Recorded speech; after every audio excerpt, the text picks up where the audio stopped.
Bonjour, c'est Malou. Je fais une petite vidéo pour vous faire profiter d'un texte que j'ai écrit ce matin.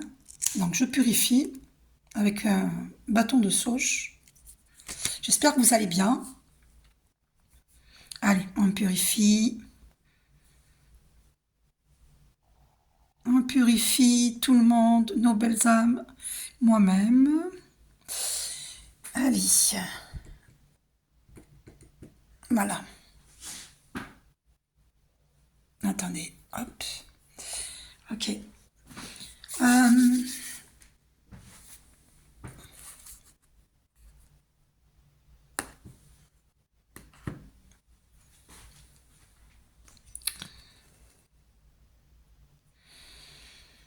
voilà. Donc je vous lis le texte que j'ai écrit ce matin. Nous sommes pareils à l'étoile, à la goutte d'eau. Nous sommes cosmiques. Nous sommes énergie. Avant de nous incarner sur Terre dans notre corps physique, nous étions pure énergie. Notre âme, pure énergie, énergie lumière, descend sur Terre pour s'incarner dans un corps physique. L'âme est conscience. La conscience est énergie. L'énergie est conscience. L'énergie est l'âme.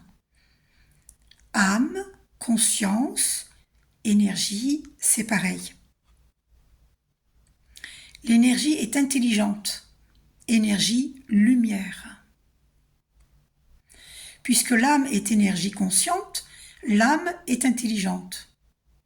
Toute vie est intelligente. Tout est lumière. Bien sûr que l'intuition vient de l'âme. Beaucoup de personnes croient que nous sommes humains venus sur Terre pour expérimenter la spiritualité. C'est le contraire. Car là-haut, entre guillemets là-haut, avant de descendre nous incarner, nous n'étions pas des humains. Nous étions spirituels, nous sommes spirituels. Énergie cosmique. C'est pour cette raison que je vous disais, nous sommes pareils à l'étoile, à la goutte d'eau, nous sommes cosmiques. Venus sur Terre pour vivre des expériences humaines. Le mental est pacifié lorsque l'on pratique une méditation transcendante.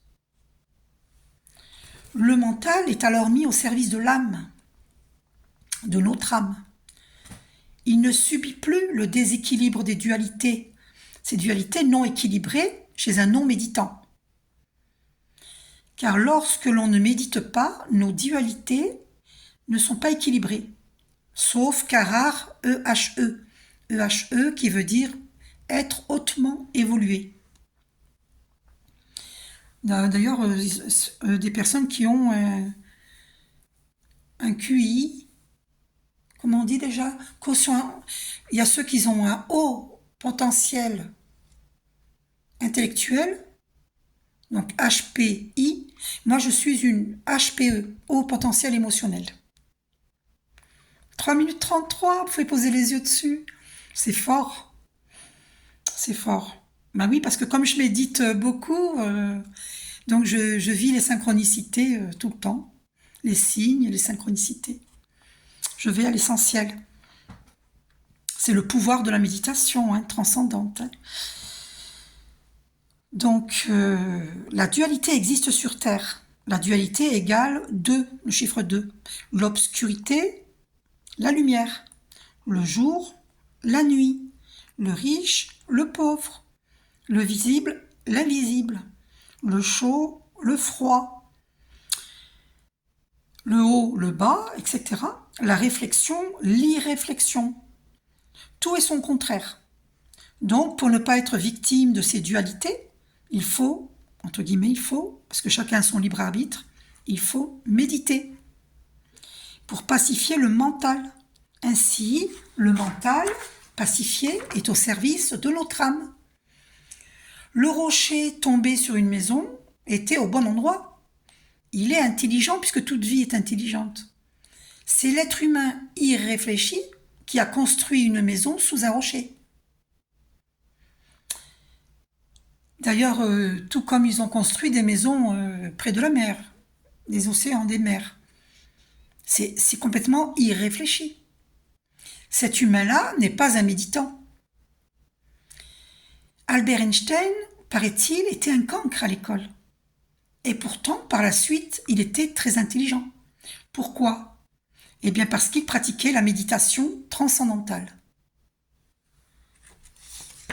Donc, je ne suis pas une prosélyte, chacun fait ce qu'il veut. Je vous rappelle que nous avons tous notre libre arbitre, mais il faut savoir que le déséquilibre de nos dualités vient du fait qu'une personne ne médite pas. Si l'on médite, eh bien on est connecté, centré, aligné à la lumière, à la source lumière, à la source divine, appelée comme vous voulez, à l'univers infini, source intelligente, énergie universelle. Voilà, et si on médite, on est connecté, centré, aligné. Si on ne médite pas, on risque des dispersions d'énergie, on risque beaucoup de choses. On risque d'être trop dans le mental. Donc pour pacifier le mental, il faut méditer. Donc il faut, entre guillemets, parce que vous avez toujours votre libre arbitre. Et donc Jésus, il a dit un mouvement, un repos. Un mouvement, un repos. Ce qu'il voulait dire par là, c'est action, méditation. Alors méditation, ça peut être aller dans la nature, se promener. Ça peut être peindre, ou jouer du piano.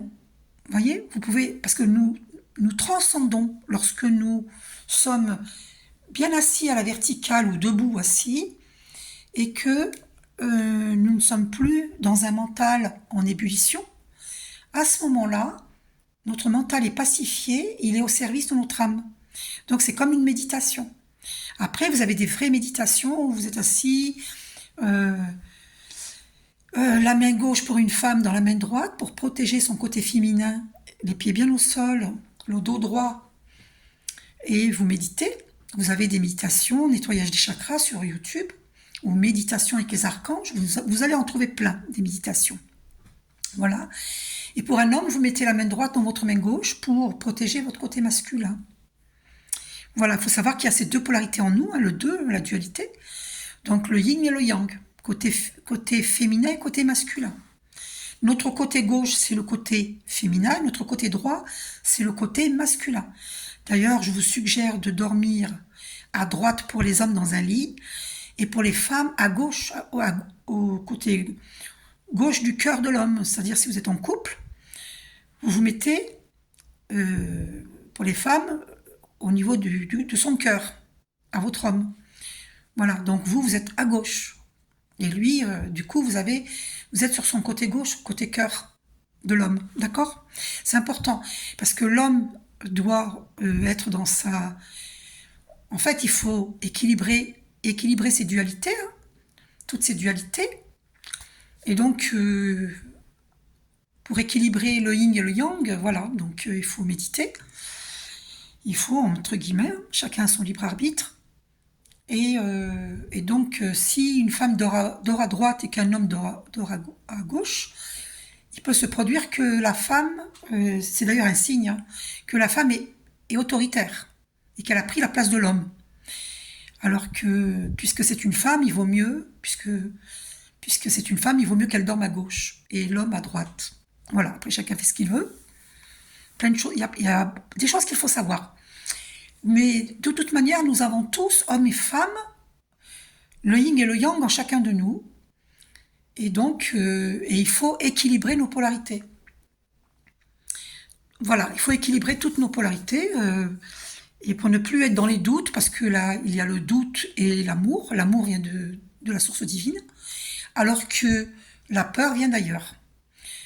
Donc il est important pour équilibrer, pour être toujours dans des pensées positives, joyeuses, voilà, et être dans la béatitude, d'équilibrer ces polarités, donc par la pratique de méditation transcendantale, transcendante. D'accord?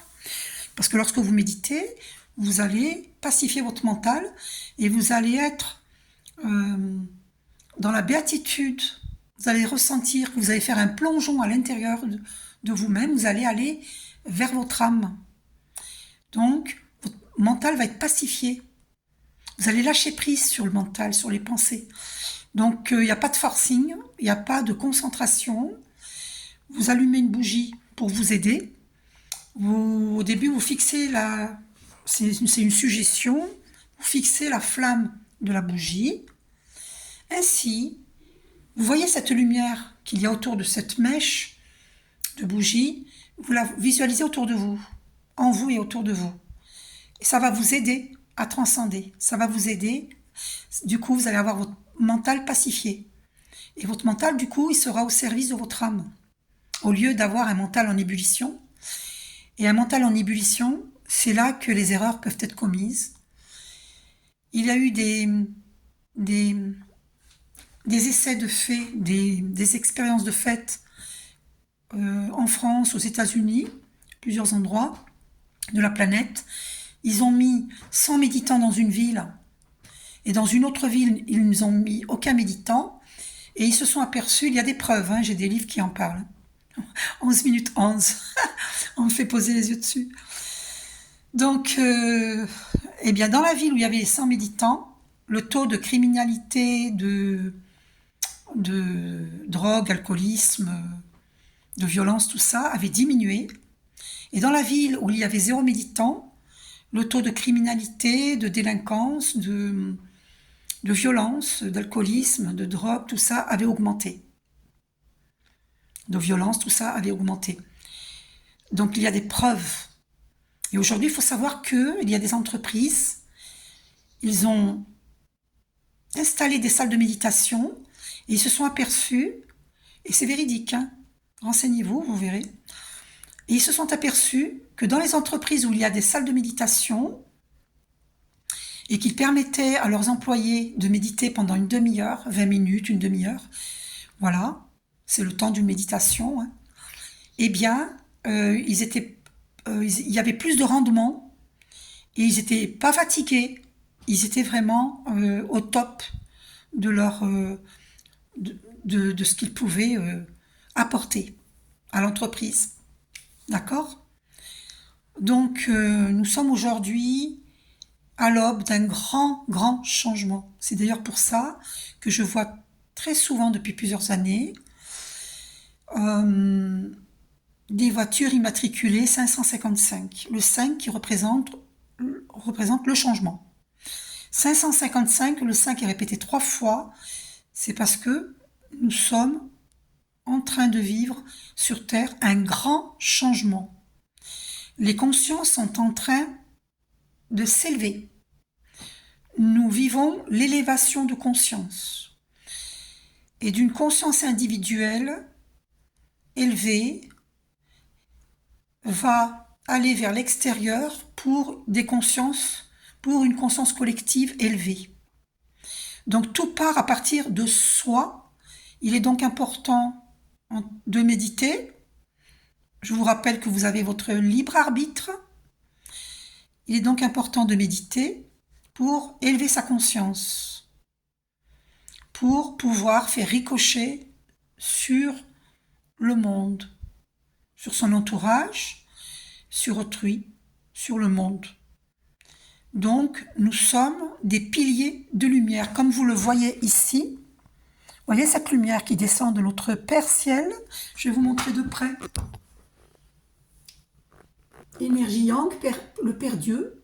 Vous voyez cette lumière qui descend dans nos chakras, les 7 chakras à la verticale, et qui descend jusque dans la terre-mère, notre terre-mère qui nous nourrit, notre terre-mère nourricière, que l'on appelle Gaïa.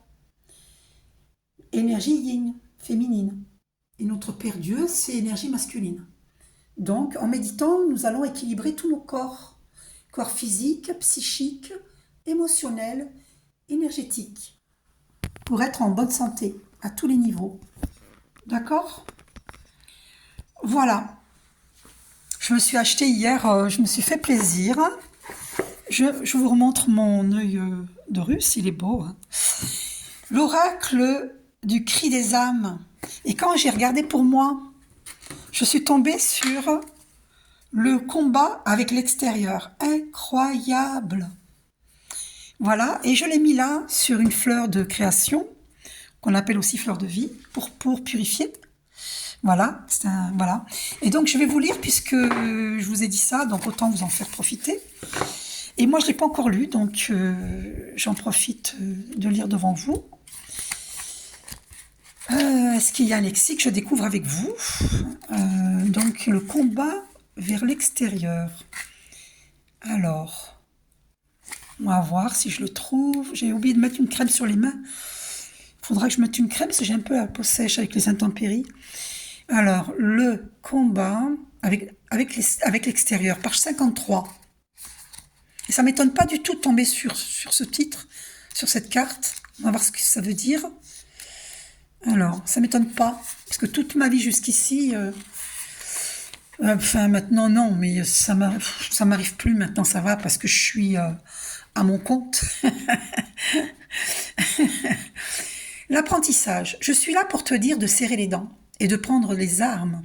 Je suis là pour te dire qu'aucun dialogue ou compromis n'est possible. Je suis là pour t'aider à enfiler ton armure et pour élaborer un plan de bataille. Je n'arrive jamais seule.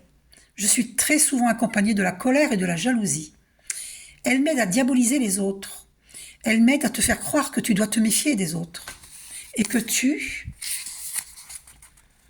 ne peux pas avancer de façon douce et bienveillante. Dans mon discours, je te dis que les autres sont là pour te voler ce que tu as de plus cher et que tu dois à tout prix défendre ou reprendre ce qui t'appartient. Ma présence n'est pas forcément facile pour les personnes qui t'entourent, car j'influence très souvent négativement tes réactions, tes paroles et tes actions. Le combat est ta seule façon d'avancer. Je t'ordonne de t'éloigner de la douleur, de la douceur. Je t'ordonne de t'éloigner de la douceur, de la bienveillance, du bonheur et de l'amour, car ce sont des cadeaux empoisonnés. Tôt ou tard, cela se retournera contre toi, donc méfie-toi et éloigne-toi. Je ne suis pas là par hasard ou parce que tu as envie de souffrir. Je suis là, car tu t'es conduit en étant obligé de te battre contre les autres. Je suis là, car on t'a piétiné alors que tu ne pouvais pas te défendre. Je suis là, car tu as décidé que plus jamais cela ne se reproduirait. On a donc ensemble déclaré la guerre, toi et moi, contre le reste du monde. Le bénéfice secondaire. À cause de moi, tu es très souvent fatigué. J'épuise tes ressources. Tu mobilises beaucoup d'énergie pour observer les moindres détails qui t'entourent. Mais je n'ai pas que des côtés négatifs. Quand tu penses à te battre, tu ne penses pas à toi. Tu ne penses pas à tes envies, à tes projets, à tes besoins. Tu ne penses pas aux belles choses que tu pourrais créer ou vivre. Tu ne penses qu'à la bataille. Et quand tu n'as pas les ressources pour penser à toi, ma présence est bénéfique. Quand tu as peur de ta propre douceur et de celle des autres, je te rassure aussi. Je ne connais pas la douceur et je t'en éloigne. Quand je suis là, elle n'est pas envisageable. Alors de nouveau, je te rassure. Quand tu as peur de montrer ta vulnérabilité, je te rassure. Avec moi, tu fais croire aux autres que tu n'en as pas. Tu es un roc, un être presque insensible que rien ne touche. On sait que c'est tout le contraire. Mais le but est de le faire croire aux autres. Quand je suis là, il n'y a pas de surprise, que des choses à combattre. Cela te donne l'impression de contrôler les autres et le monde extérieur. Je sais que je t'éreinte, mais je t'apporte une forme de sécurité. D'ailleurs, le moment est venu de reprendre ton épée. L'alerte. Je suis un fin stratège, et pourtant, je vais te dire cette phrase. Tu n'es pas obligé d'avancer en combattant. L'extérieur n'est pas peuplé que d'ennemis. Il n'est pas envahi que de dangers. Il n'est pas que manipulation et trahison. L'extérieur peut être merveilleux et surprenant. L'extérieur peut être magique et fabuleux. Et surtout, la vie est une danse sous la pluie. Parfois, tu es obligé de te battre, mais parfois non.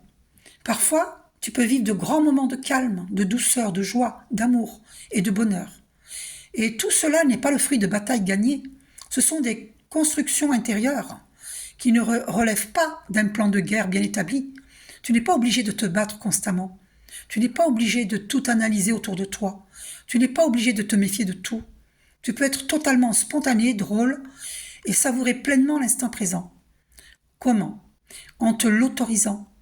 Quand tu te rends compte que je suis en train de te vêtir de ton armure, demande-toi s'il s'agit d'une vraie bataille ou si tu es actuellement terrorisé par une douceur et une bienveillance extérieure encore inconnues. Je ne suis pas de bons conseils pour créer ton bien-être. Je ne suis là que pour combattre et vraiment, ce n'est pas toujours justifié. J'avance à mon rythme. Pour créer une nouvelle relation avec moi, tu as besoin de déposer les armes. Tu peux demander l'aide d'une personne de confiance ou expérimenter si tu en ressens le besoin. Quand tu ressens l'envie de combattre, arrête-toi et prends une grande inspiration et expiration. Pose-toi ces questions. Qu'est-ce que je combats et pourquoi? Est-ce que cela est justifié? Pourquoi cet événement me fait autant peur? Et ensuite, liste les actions qui vont te permettre de réagir avec douceur et bienveillance. Ce n'est pas une méthode miracle, mais cela va t'aider à créer une nouvelle relation avec moi. Mon seul conseil est la bataille. Mais je sais qu'il y a d'autres. J'aurais dû vous présenter la carte.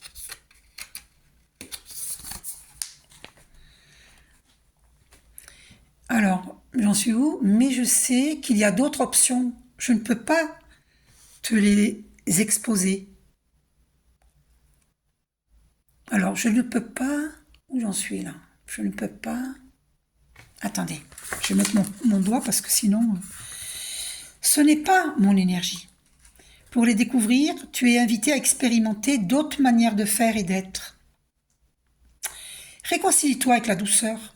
Cela peut être en acceptant d'être câliné, les cadeaux des autres, l'aide aussi que l'on souhaite t'apporter. Ne dis plus non de façon systématique quand on te propose de l'aide. Accepte aussi d'être écouté. Tu as le droit de partager tes craintes. Tu as le droit de te confier. Et tu peux écouter les conseils avisés de ton entourage. Écoute d'autres voix que la mienne. Le mantra. J'accueille la douceur extérieure. Alors, je vais voir s'il y a autre chose. Non, ça y est. Donc, le mantra, c'est j'accueille la douceur extérieure. J'accueille la douceur extérieure. Dites-le 3 fois. Voilà, c'est pour ceux qui sont comme moi, qui ont eu un combat avec l'extérieur. Parce que moi, j'ai vécu beaucoup d'attaques de l'extérieur, de la jalousie, des attaques de toutes sortes, physiques, psychiques, émotionnelles, voilà, énergétiques, hein, à tous les niveaux. Et voilà, donc j'ai beaucoup été trahie par le passé. Et donc du coup, je suis sur mes gardes. Je n'accorde pas facilement ma confiance. Voilà. Il n'y a qu'avec mon chat que je peux me lâcher. Ça ne veut pas dire que je n'ai pas du tout confiance aux humains. J'ai confiance, hein. Parce que je sais que nous sommes dans un grand changement. Que l'être humain est en train d'évoluer. Voilà. Et donc, ça va parler à beaucoup de monde, ça, hein. Donc, il faut vraiment, vraiment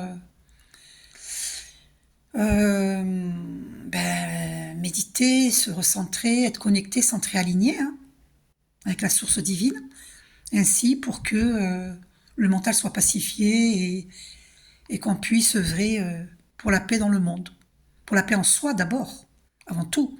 On ne peut pas participer à apporter la paix sur Terre si on n'a pas la paix en soi. Ça, c'est pas possible. Voilà.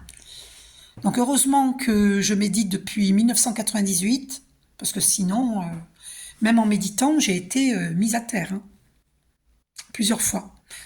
Donc là, ça y est, je vais bien, merveilleusement bien. Depuis plusieurs mois, j'ai réussi à guérir émotionnellement et psychiquement. Maintenant, je m'occupe de mon corps physique.